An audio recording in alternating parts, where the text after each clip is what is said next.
ओम शांती. आज कोर्सचा तिसरा दिवस. आज आपण ऐकणार आहोत 3 लोक कोणते आहेत आणि परमात्मा कुठे राहतात. मनुष्य आत्म्याला मुक्ती किंवा पूर्ण शांतीची इच्छा असते, पण त्यांना हे माहिती नाही की मुक्तिधाम आणि शांतीधाम नेमकं कुठं आहे. तसंच परमप्रिय परमात्म्याला भेटण्याची आणि आठवण करण्याची इच्छा असते, पण तो पवित्र धाम कुठे आहे हे माहिती नाही. जेथून आपण सर्व आत्मा या सृष्टीरूपी रंगमंचावर आलो आहोत, तो आपला खरा देश आपण विसरलो आहोत आणि परत जाण्याचा मार्गही विसरलो आहोत. साकार मनुष्य लोक म्हणजेच भौतिक जग, जिथे की आपण सध्या राहतो.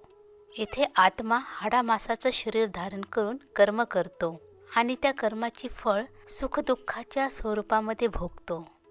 सूक्ष्म देवतांचे लोक म्हणजेच सूक्ष्म जग, मनुष्य लोक, जसे की सूर्य, चंद्र आणि ताऱ्याच्या पलीकडे सूक्ष्म लोक आहे. येथे सर्व प्रकाशच प्रकाश आहे. येथे ब्रह्मा, विष्णू आणि शंकर यांच्या सूक्ष्मपुरी अर्थात सूक्ष्मवतन आहे. त्यांचे शरीर हाडामासाचे नसून प्रकाशाचे असते. ते फक्त दिव्य दृष्टीने पाहू शकतो. तिथे दुःख किंवा अशांती नाही. तेथे संकल्प आणि क्रिया आहेत, पण आवाज म्हणजे ध्वनी नसतो. ब्रह्मलोक म्हणजेच परलोक, त्याला आपण परमधाम सुद्धा म्हणतो. सूक्ष्म लोकाच्या वर सर्वोच्च लोक आहे, ज्याला आपण ब्रह्मलोक, परलोक, निर्माणधाम, मुक्तिधाम, शांतीधाम, शिवलोक. येथे सोन्यासारखा लाल प्रकाश पसरलेला आहे. याला ब्रह्मतत्व म्हणतो, अर्थात 6वे तत्व म्हणतात.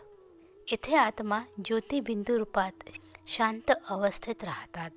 प्रत्येक धर्माच्या आत्म्याचे वेगवेगळे विभाग आहेत. सर्वात वर सदैव मुक्त ज्योतिबिंदू स्वरूप परमात्मा शिव निवासस्थान आहे. परमात्म्याचे निवासस्थान अर्थात राहण्याचे ठिकाण परमधाम, ब्रह्मलोक, शांतीधाम, मुक्तिधाम, निर्वाणधाम. या ठिकाणी विशेषतः येथे आत्मा देहबंधन, कर्मबंधन आणि जन्म मरण्यापासून मुक्त असतो. येथे संकल्प, वाणी, कर्म काहीही नसते. पूर्ण शांती आणि स्थिरता असते. आत्मा तिथे कधी जातो? दुनियेचा विनाश झाल्यानंतर, सर्व कर्माची फळे भोगल्यानंतर आणि आत्मा पवित्र होऊनच येथे जातो. आता जाणून घेऊया निराकार परमपिता परमात्मा आणि त्यांचे दिव्य. बहुतेक लोकांना परमपिता परमात्म्याचा खरा परिचय नसतो. त्यांच्याशी आत्मिक प्रेम आणि संबंधही नसतो. परिचय आणि प्रेम नसल्यामुळे परमात्म्याचे स्मरण करतानाही त्यांचे मन एका ठिकाणी स्थिर राहत नाही. त्यामुळे परमात्म्याकडून मिळणारी खरी शांती आणि सुखाचा जन्मसिद्ध अधिकार प्राप्त होत नाही. ते ना परमपिता परमात्म्याचा मधुर मिलनाचा खरा आनंद अनुभवू शकतात, ना त्यांच्याकडून ज्ञान आणि शक्ती प्राप्त करू शकतात, आणि ना त्यांच्या संस्कारामध्ये आणि जीवनात काय विशेष परिवर्तन घडू शकते. म्हणूनच येथे त्या परमप्रिय परमपिता परमात्म्याचा संक्षिप्त परिचय देत आहोत, जो स्वतः त्यांनीच लोककल्याणासाठी आम्हाला समजावून सांगितला, अनुभव करून दिला आणि आजही करून देत आहेत. पण जाणून घेऊयात परमपिता परमात्म्याचे दिव्य नाव आणि त्यांची महिमा. परमपिता परमात्म्याचे नाव शिव आहे. शिव या शब्दाचा अर्थ कल्याणकारी असा होतो. परमपिता परमात्मा शिव हे ज्ञानाचे सागर, शांततेचे सागर, आनंदाचे सागर आणि प्रेमाचे सागर आहेत. तेच पतितांना पावन करणारे, मानवांना शांतीधाम आणि सुखधामाचा मार्ग दाखवणारे खरे मार्गदर्शक आहेत. विकार आणि काळाच्या बंधनातून मुक्त करणारे मुक्तिदाता, तसंच सर्व प्राणी मात्रांवर दया करणारे दयाळू आहेत. मानव आत्म्यांना मुक्ती आणि जीवनमुक्ती, तसंच गती आणि सद्गतीचे वरदान देणारे एकमेव तेच आहेत. ते दिव्य बुद्धीचे दाता आणि दिव्य दृष्टीचे वरदाता आहेत. मानव आत्म्यांना ज्ञानरूपी सोमरस अथवा अमृत पाजून अमरपदाचे वरदान देतात. म्हणून त्यांना सोमनाथ आणि अमरनाथ असेही नाव आहेत. ते जन्ममरणाच्या चक्रातून सदैव मुक्त, सदैव एकरस, सदैव जागृत ज्योती स्वरूप आणि सदाशिव आहेत. परमपिता परमात्म्याचे दिव्य रूप याविषयी आता जाणून घेऊयात. तर परमपिता परमात्म्याचे दिव्य रूप ज्योतिबिंदूसारखे, दिव्याच्या ज्योतीसारखे आहे. ते रूप अतिशय निर्मळ, सुवर्ण लाल आणि मनाला मोहून टाकणारे आहेत.